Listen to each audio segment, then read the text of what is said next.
আসসালামু আলাইকুম। গরিবানা রান্নাঘরের পক্ষ থেকে সবাইকে জানাচ্ছি আন্তরিক শুভেচ্ছা ও অভিনন্দন। প্রতিদিনের মতো আজ আবারও আপনাদের মাঝে হাজির হয়েছি খুব মজাদার একটা রেসিপি নিয়ে। আজ আপনাদেরকে দেখাবো কিভাবে খুব সহজেই ডিমের কোরমা রান্না করা যায়। রান্না শুরু করার আগে আপনাদের কাছে আমার ছোট্ট একটা রিকোয়েস্ট, ভিডিওটি যদি ভালো লেগে থাকে তাহলে লাইক, কমেন্ট, পরিবার এবং বন্ধুদের সঙ্গে বেশি বেশি শেয়ার করতে ভুলবেন না।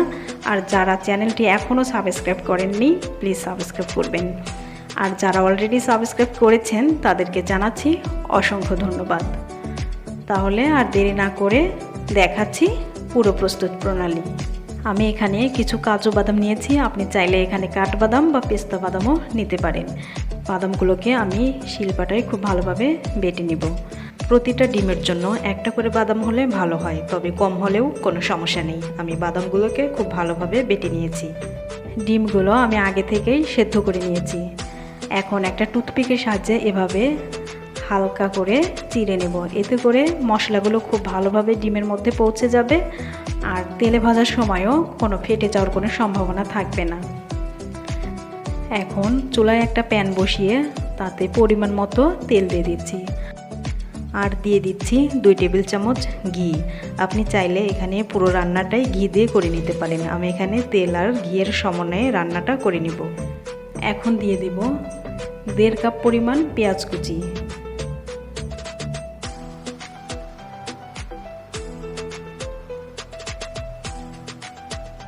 এখন চুলার আঁচ মিডিয়ামে রেখে এভাবে অনবরত পেঁয়াজগুলোকে নাড়াচাড়া করে বাদামি কালার করে ভেজে পেঁয়াজের বেরেস্তা তৈরি করে নিব।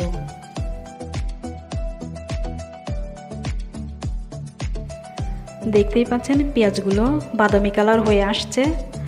এভাবে আমরা আরও কিছুটা সময় নাড়াচাড়া করে খুব ভালো করে বাদামি কালার করে ভেজে নেব। পেঁয়াজগুলো খুব সুন্দর বাদামি কালার হয়ে গেছে। এখন আমরা তেল থেকে খুব ভালোভাবে উঠিয়ে নেব, যেন একটুও পেঁয়াজ না থাকে। যদি থেকে যায় তাহলে পুড়ে কালো হয়ে যাবে, এতে করে কোরমার কালারটা অনেকটাই কালো হয়ে যাবে আর সাদা থাকবে না। তাই খুব ভালোভাবে উঠিয়ে নিতে হবে। এখন এই তেলের মধ্যেই দিয়ে দিচ্ছি ডিমগুলোকে হালকাভাবে ভেজে নিতে হবে, খুব কড়া করে ভাজা যাবে না। কোরমার ডিমটা একটু হালকা করেই ভাজতে হয়। ডিম ভাজার সময় তেলগুলো বেশ ছিটতে থাকে, তাই আমরা সামান্য পরিমাণ লবণ দিয়ে দিব। লবণটা দিলে তেলটা আর ছিটবে না, এতে করে আমরা খুব ভালোভাবে ডিমগুলো ভেজে নিতে পারবো। তাই এখন দিয়ে দিচ্ছি পরিমাণ মতো লবণ। দেখতেই পাচ্ছেন তেলগুলো আর ছিটছে না। খুব কড়া করে ভাজতে হবে না, জাস্ট একটু কালারটা চেঞ্জ হয়ে আসলেই আমরা চুলা থেকে নামিয়ে নেব। কালারটা চেঞ্জ হয়ে আসছে, এখন আমরা চুলা থেকে নামিয়ে নিচ্ছি। এখন এই তেলের মধ্যেই দিয়ে দিচ্ছি 1/4 কাপ পেঁয়াজ কুচি। পেঁয়াজগুলোকে আমি খুব ভালোভাবে নাড়াচাড়া করে নিয়ে ভেজে নেব। পেঁয়াজগুলোকে একদম বাদামি কালার করে ভেজে নেওয়া যাবে না, জাস্ট বাদামি কালার হওয়ার ঠিক আগ মুহূর্ত যেমন কালারটা আসে, একটু হালকা লালচে কালার, আমরা ওইভাবে হালকা লালচে কালার করে ভেজে নেব। এখন পেঁয়াজগুলো হালকা লালচে কালার হয়ে গেছে। এই পর্যায়ে আমরা দিয়ে দিব তেজপাতা, পরিমাণ মতো কালো গোলমরিচ, আর দিচ্ছি 4টা সাদা এলাচ, 4 টুকরা দারচিনি। এখন আমরা খুব ভালোভাবে নাড়াচাড়া করে ভেজে নেব মশলা থেকে স্মেলটা বের হওয়া পর্যন্ত। মশলা থেকে খুব সুন্দর একটা স্মেল বের হয়েছে। এখন আমরা দিয়ে দেব 1 কাপ পরিমাণ পেঁয়াজ বাটা। এখন পেঁয়াজটাকে বেশ কিছুক্ষণ ভেজে নিতে হবে, যেন পেঁয়াজের কাঁচা গন্ধটা না থাকে। অর্থাৎ যতক্ষণ পর্যন্ত পেঁয়াজের কাঁচা গন্ধটা না যাচ্ছে ততক্ষণ ভেজে নিতে হবে। মনে রাখবেন, মশলাগুলো যতটা ভালোভাবে কষিয়ে নেবেন কোরমাটা ততটাই বেশি টেস্টি হবে। তাই আমরা একটু সময় নিয়ে মশলাগুলোকে খুব ভালোভাবে কষিয়ে নেব। এখন দিয়ে দিচ্ছি 1 কাপ পরিমাণ টক দই। এখন আমরা টক দইটাকেও খুব ভালোভাবে কষিয়ে নেব।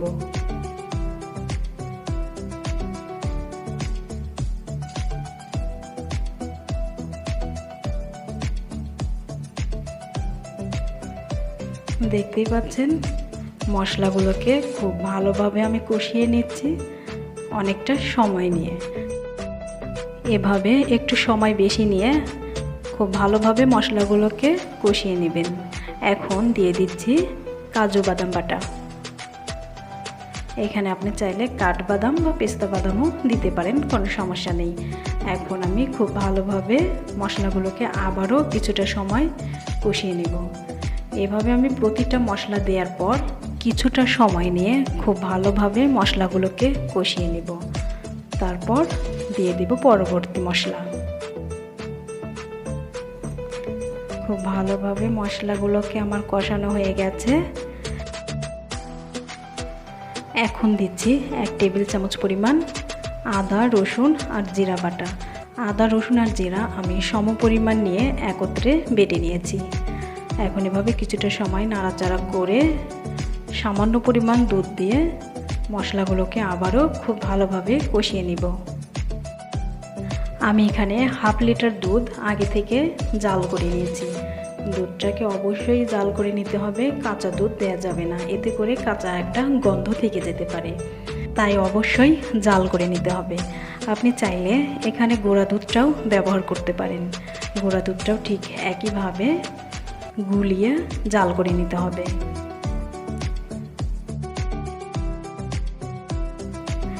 এখন দিয়ে দিচ্ছি 1 চা চামচের 4 ভাগের 1 ভাগ শুকনা লাল মরিচের গুঁড়া। এতে করে হালকা লালচে কালার হবে, ঝালও কিছুটা অ্যাড হবে আর দেখতেও খুব সুন্দর লাগবে।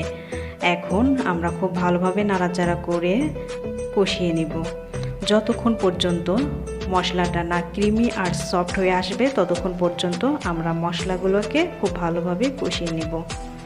এখন দিয়ে দিচ্ছি পরিমাণ মতো লবণ। মশলাগুলো খুব ভালোভাবে কষানো না হলে একটা খসখসে ভাব থেকে যাবে, আর খসখসে থাকলে কোরমাটা খেতে খুব একটা টেস্টি হবে না। তাই আমাদের একটু সময় নিয়ে মশলাটাকে ভালোভাবে কষিয়ে নিতে হবে। দেখতেই পাচ্ছেন মশলাগুলো খুব সুন্দর ক্রিমি আর সফট হয়ে গেছে। তাই এ পর্যায়ে দিয়ে দিচ্ছি আগে থেকে হালকা করে ভেজে রাখা ডিমগুলো দেওয়ার পরেও আমরা বেশ কিছুটা সময় নিয়ে ডিমগুলো খুব ভালোভাবে কষিয়ে নিব। এতে করে মশলাগুলো ডিমের মধ্যে খুব ভালোভাবে পৌঁছে যাবে। দেখতেই পাচ্ছেন মশলাগুলো খুব সুন্দর ক্রিমি আর সফট হয়ে গেছে, অনেকটাই আঠালো আঠালো হয়ে আছে। মশলাগুলো যত বেশি ক্রিমি আর সফট হবে কোরমাটা খেতে ততটাই বেশি টেস্টি হবে। তাই মশলাগুলো খুব ভালোভাবে কষিয়ে নিতে হবে। ডিমগুলো খুব ভালোভাবে কষানো হয়ে গেছে। এখন আমরা দিয়ে দিচ্ছি পরিমাণ মতো দুধ।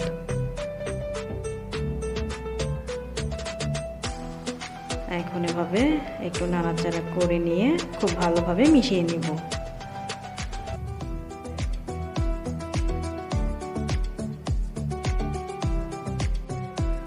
এখন দিয়ে দিচ্ছি 10টা কাঁচামরিচ। কাঁচামরিচ আপনি কম বেশি করে নিতে পারেন, কোনো সমস্যা নেই। কাঁচামরিচগুলোকে আমি সামান্য করে চিড়ে নিয়েছি, এতে করে ঝালটাও বের হবে আর কাঁচামরিচের খুব সুন্দর একটা গন্ধও বের হবে। এখন একটু নাড়াচাড়া করে চুলার আঁচ মিডিয়াম থেকে একটু লোতে রেখে একটা ঢাকনা দিয়ে ঢেকে বেশ কিছু সময় আমরা রান্না করে নেব। এই সময়ের মধ্যে ঢাকনাটা খুলে বেশ কয়েকবার নাড়াচাড়া করে নিতে হবে, যেহেতু ঝোলটা অনেকটাই গাঢ় তাই তলানিতে লেগে যেতে পারে। ঝোলটা যখন শুকিয়ে এমন পর্যায়ে আসবে তখন দিতে হবে পেঁয়াজের বেরেস্তা। এখন আমি দিয়ে দিচ্ছি আগে থেকে ভেজে রাখা পেঁয়াজের বেরেস্তাগুলো। এখন দিয়ে দিচ্ছি 1 টেবিল চামচ ঘি। আপনি চাইলে এখানে ঘির পরিমাণ আরও একটু বাড়িয়ে দিতে পারেন। আর দিচ্ছি 2 চা চামচ চিনি। এখন ভালোভাবে নাড়াচাড়া করে মিশিয়ে নিয়ে একটা ঢাকনা দিয়ে ঢেকে চুলা একদম লো হিটে রেখে দমে রাখবো 6 থেকে 7 মিনিট।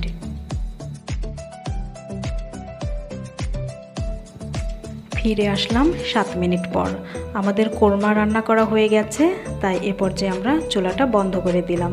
দেখতেই পাচ্ছেন কোরমাটা খুব সুন্দর ক্রিমি আর সফট হয়েছে, আর দেখেও খুব লোভনীয় মনে হচ্ছে। তৈরি হয়ে গেছে আমাদের খুব মজাদার ডিমের কোরমা। এখন পোলাও, বিফ বিরিয়ানি, চিকেন বিরিয়ানি যে কোনো একটার সাথে পরিবেশন করতে পারেন। এতক্ষণ আমাদের সঙ্গে থাকার জন্য সবাইকে অনেক অনেক ধন্যবাদ জানিয়ে আজ এখানেই বিদায় নিচ্ছি। আবারও আপনাদের মাঝে হাজির হব পরবর্তী কোনো নতুন রেসিপি নিয়ে। ততক্ষণ সবাই ভালো থাকবেন, সুস্থ থাকবেন।